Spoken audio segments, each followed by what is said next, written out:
Okay students, so we are learning now the new approach with paging technique, that is inverted page table. Okay, so what happens in inverted page table, that we are going to learn. In normal paging we are dividing process into pages and keep these pages into main memory. Normally આપણે જ્યારે paging કરતા હોઈએ તો process જે છે એને number of પેજીસમાં divide કરી દે છે, અને આ જે પેજીસ જે છે એ ક્યાં હોય છે, અલ્ટિમેટલી મેઇન મેમરીમાં હોય છે. Now when CPU demands for some pages, then we find page into page table because page table informs which page is in which frame. હવે જ્યારે CPU અમુક પેજની ડિમાન્ડ કરે છે ત્યારે આપણે શું કરીએ છીએ, એ પેજને ક્યાંથી ફાઇન્ડ કરી દઈએ છીએ, પેજ ટેબલમાંથી ફાઇન્ડ કરીએ છીએ. બિકોઝ પેજ ટેબલ આપણને શું ઇન્ફોર્મેશન આપે છે કે કયું પેજ કયા ફ્રેમની અંદર છે. તો અહીંયા તમને નીચે એક્ઝામ્પલમાં 3 પ્રોસેસ P1, P2 અને P3ના પેજ ટેબલ આપેલા છે. તમને ખ્યાલ છે કે 0, 1, 2, 3 એની ઇન્ડેક્સ છે. એ એવું ઇન્ડિકેટ કરે છે કે પેજ નંબર 0 ફ્રેમ નંબર 0 ઉપર છે. પેજ નંબર 1 અત્યારે કાંઈ યુઝ થતું નથી એટલે એની સામે ક્રોસ છે. પેજ નંબર 2 જે છે એ ફ્રેમ F2માં છે, અને પેજ 3 જે છે એ પણ અત્યારે કાંઈ યુઝ થતું નથી એટલે એની સામે ક્રોસ છે. રાઈટ. તો આ પ્રોસેસ P1નું પેજ ટેબલ છે. એવી જ રીતના જે સેકન્ડ ટેબલ દેખાય છે એ પ્રોસેસ P2નું છે, અને થર્ડ ટેબલ દેખાય એ પ્રોસેસ P3નું છે. રાઈટ. ઓકે, હવે આપણે જે ટેકનિક ભણવાના છીએ એ છે આ સિનારીઓ હતો નોર્મલ પેજિંગ. રાઈટ. આપણે અહીંયા જોઈ શકીએ કે each process has its own page table. દરેક પ્રોસેસ એનું પોતાનું પેજ ટેબલ જે છે એ મેન્ટેન કરે છે. Every page table is also stored in main memory. દરેક પેજ ટેબલ પણ આપણે ક્યાં સ્ટોર કરીને રાખવું પડે છે, મેઇન મેમરીમાં સ્ટોર કરીને રાખવું પડે છે. Problem with this is if we have 10 process then there will be 10 page table and additional 10 frames will be used to store 10 page table. અત્યારે આપણી પાસે 3 પ્રોસેસ છે તો 3 પ્રોસેસના 3 પેજ ટેબલ બન્યા છે. એવી જ રીતના જો 10 પ્રોસેસ સાયમલ્ટેનિયસલી રન થતી હોય તો ઓબ્વિયસલી 10 પેજ ટેબલ બને, અને આ 10 પેજ ટેબલને પણ મારે ક્યાં સ્ટોર કરીને રાખવા પડે, તો મેઇન મેમરીના ફ્રેમમાં. તો મેઇન મેમરીની જે 10 ફ્રેમ જે છે એ તો ખાલી પેજ ટેબલને સ્ટોર કરવામાં જ વપરાઈ ગઈ. બરાબર.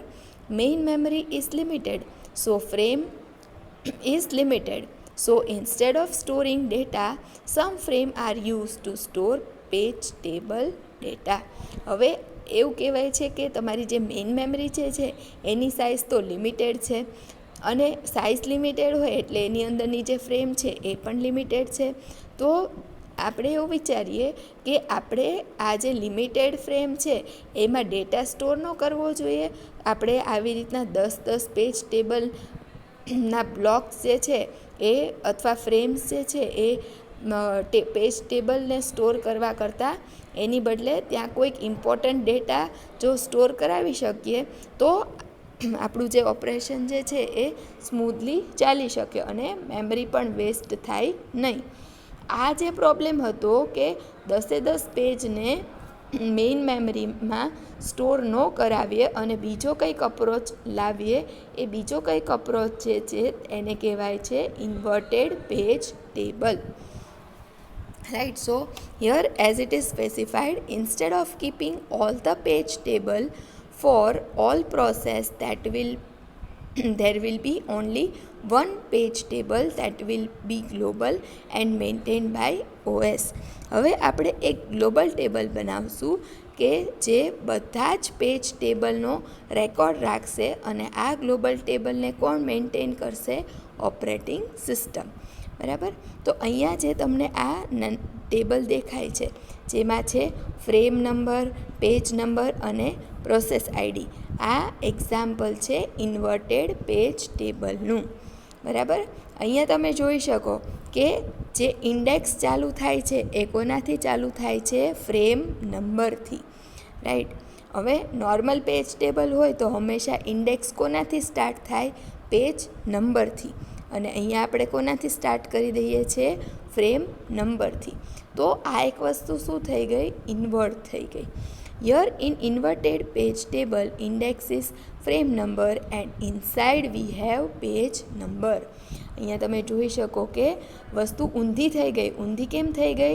જનરલી જો પેજ ટેબલ હોય તો પેજ નંબર પહેલાં આવે અને પછી ફ્રેમ નંબર આવે. તો આપણે શું કરી દીધું? આખું ઇન્વર્ટ કરી દીધું એટલે ઉલટું કરી નાખ્યું. ઉલટું કર્યું તો શું થઈ ગયું?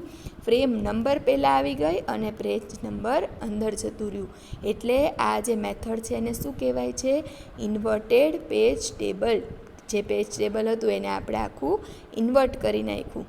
Okay, here number of entries is equal to number of frames in main memory. અહીંયા હવે જે નંબર ઓફ એન્ટ્રીઝ છે, તમને એવું થાય કે આપણે જે આ ફ્રેમવાળું ઇન્વર્ટેડ પેજ ટેબલ બનાવશું એમાં કેટલી એન્ટ્રીઝ આવશે?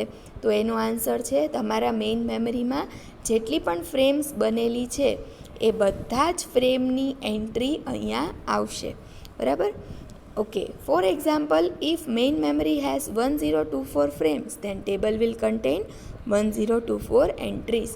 તો જો અત્યારે તમારી મેઇન મેમરીમાં 1024 ફ્રેમ બનેલી છે તો આ ટેબલમાં ટોટલ એન્ટ્રી કેટલી આવશે? 1024 એન્ટ્રી આવશે. ઓકે, હવે જો તમે આ ટેબલને ધ્યાનથી જોતા હોય તો તમે જોઈ શકો કે ફ્રેમ નંબર 0. ફ્રેમ નંબર 0 ઉપર કયું પેજ નંબર આવેલું છે? P0. હવે મેં આ લાસ્ટમાં પ્રોસેસ આઈડી કેમ રાખ્યું?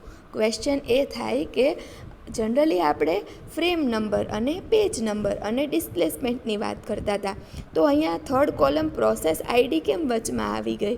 અથવા કેમ આપણે કોલમ પ્રોસેસ આઈડીને લીધું છે? તો એનો આન્સર એ છે કે ફ્રેમ નંબર 0 ઉપર પેજ નંબર 0 છે, ફ્રેમ નંબર 1 ઉપર પેજ નંબર 1 છે. એવી રીતના ફ્રેમ નંબર 3 ઉપર પણ પેજ નંબર 1 છે. જો તમે પ્રોસેસ આઈડી નો રાખ્યું હોય તો જ્યારે CPU એમ કે CPU વોન્ટ્સ પેજ નંબર 1, તો આ ટેબલમાંથી કન્ફ્યુઝન થશે કે પેજ નંબર 1 ફ્રેમ નંબર 1 ઉપર પણ છે અને પેજ નંબર 1 ફ્રેમ નંબર 3 ઉપર પણ છે. તો મારે કયો ફ્રેમનો નંબર આપવાનો? રાઈટ, એવું કન્ફ્યુઝન ન થાય એટલે હવે CPU શું કહેશે? I want page number 1 of process ID P2. Then in reply આપણે ફ્રેમ નંબર કયો આપશું? 1. જ્યારે CPU એમ કહેશે કે I want page number 1 of process P3, ત્યારે આપણે એને ફ્રેમ નંબર કયો આપશું? 3. રાઈટ, તો નોર્મલી અત્યાર સુધી આપણે જે પણ કોઈ ટેબલ જોતા હતા એમાં મેઇનલી શું હતું? પેજ નંબર અને ફ્રેમ નંબર. પણ હવે અહીંયા આપણે third column process ID compulsory રાખવું જ પડે to resolve the ambiguity of which page is accessed of which process. બરાબર? So I hope you are getting with this approach. Why it is call inverted page table? આ ટેબલને કેમ inverted page table કહેવાય છે? કેમ કે normally page table હોય તો એમાં શું હોય? પેજ નંબર અને ફ્રેમ નંબર. પણ અહીંયા શું થઈ ગયું છે? ફ્રેમ નંબર, પેજ નંબર અને process ID. Okay, now let S C how this inverted page table works. Right, તો સૌથી પહેલાં CPU જે છે એ એવું કહેશે કે મને પ્રોસેસ આઈડી P1નું પેજ નંબર P1 અને ડિસ્પ્લેસમેન્ટ ફોર એક્ઝામ્પલ 0.1 છે. રાઈટ, એ જોઈએ છે. બરાબર? એ જ્યારે આવી રીતના કોઈ રિક્વેસ્ટ કરશે, એક લોજિકલ એડ્રેસની રિક્વેસ્ટ કરશે, ત્યારે આ રિક્વેસ્ટ સૌથી પહેલાં ક્યાં સર્ચ થશે? ઇન્વર્ટેડ પેજ ટેબલમાં. રાઈટ, તો ઇન્વર્ટેડ પેજ ટેબલમાંથી એને ખબર પડશે કે કોરસ્પોન્ડિંગ ફ્રેમ નંબર જે છે એને પર્ટિક્યુલર નંબર, ફોર એક્ઝામ્પલ અત્યારે F1 છે. રાઈટ, તો જ્યારે સર્ચ કર્યું ત્યારે જે કોરસ્પોન્ડિંગ ફ્રેમ નંબર મળ્યું એને આપણે શું કહી દઈએ છીએ? અત્યારે આઈ કહીએ છીએ. હવે આ ફ્રેમ નંબર અને ડિસ્પ્લેસમેન્ટ ઉપરથી શું મળશે? Actual address. Right, so here if you are using this approach, then logical address will contain 3 part: process id, page number and displacement. Normally CPU જે લોજિકલ એડ્રેસ જનરેટ કરે એમાં શું હોય?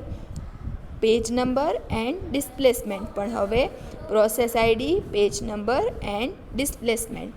આ વસ્તુ જે છે પ્રોસેસ આઈડીના પ્રમાણે પેજ નંબર એ ઇન્વર્ટેડ પેજ ટેબલમાં સર્ચ થશે.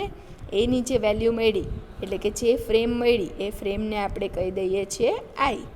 એ આઈ અને ડિસ્પ્લેસમેન્ટની જે વેલ્યુ આવી એના અકોર્ડિંગલી આપણે ફિઝિકલ એડ્રેસ થ્રુ ફિઝિકલ મેમરીને એક્સેસ કરશું. Right. So the thing is simple. Now let us go through the advantage and disadvantage of this approach. Advantage, તો સૌથી મોટો એડવાન્ટેજ તમે જોઈ શકો કે only one page table is maintain for all process. Earlier આપણે કહેતા કે જેટલી પણ પ્રોસેસ રન થતી હોય એ બધાના શું બને, પેજ ટેબલ. અને બધાના પેજ ટેબલ આપણે ક્યાં રાખવા પડે, મેઇન મેમરીમાં રાખવા પડે. તો અત્યારે આપણે જો આપણે આ અપ્રોચ ફોલો કરતા હોય તો આપણને એડવાન્ટેજ શું થાય છે, બધી પ્રોસેસ અલગ અલગ એના પેજ ટેબલ બનાવશે નહીં. રાઈટ. એક સિંગલ ટેબલ જે અહીંયા આપણે ઉપર જોયું હતું, ફ્રેમ નંબર, પેજ નંબર અને પ્રોસેસ આઈડી વાળું સિંગલ એક પેજ ટેબલ મેન્ટેન થશે. Size of page table is constant. હવે કોઈ તમને એવું પૂછે કે તમે આ જે ઇન્વર્ટેડ પેજ બનાવ્યું એની સાઇઝ શું છે, તો એ કોન્સ્ટન્ટ છે. કેમ કોન્સ્ટન્ટ છે? કેમ કે જેટલા તમારા મેઇન મેમરીમાં પાર્ટીશન હોય, રાઈટ, જેટલા તમારા મેઇન મેમરીમાં નંબર ઓફ ફ્રેમ્સ અવેલેબલ હોય એટલી એન્ટ્રી આ ટેબલમાં પડશે. Okay, but there is a disadvantage using this approach, so we are not frequently using this approach. Disadvantage શું છે કે search time is very large, so translation become slow. અહીંયા તો તમે જોઈ શકો કે આપણે ખાલી 5 ફ્રેમની જ એન્ટ્રી કરી છે, પણ જ્યારે આપણે સાચેમાં મેઇન મેમરી જોઈએ તો મેઇન મેમરીમાં ફોર એક્ઝામ્પલ 10,000 ફ્રેમની એન્ટ્રી છે.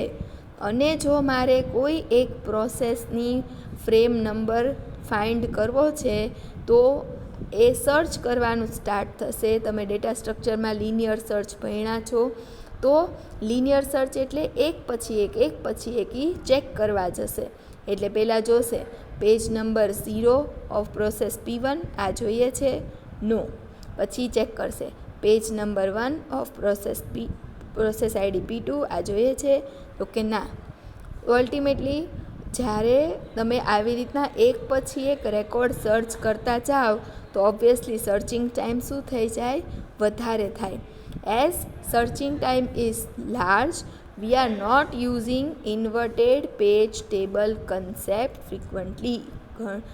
આપણે જે આ ઇન્વર્ટેડ પેજ ટેબલ જે છે એ કન્સેપ્ટ યુઝ કરતા નથી. જો પેજ ટેબલની સાઇઝ વધી જાય તો આપણે જેમ ડિસ્કસ કર્યું હતું એમ આપણે કાં તો મલ્ટી લેવલ પેજિંગ કરીએ છીએ અથવા ટ્રાન્સલેશન લુક અસાઇડ બફર, જેને તમે TLB પણ કહો છો, એનો યુઝ કરીએ છીએ. રાઈટ.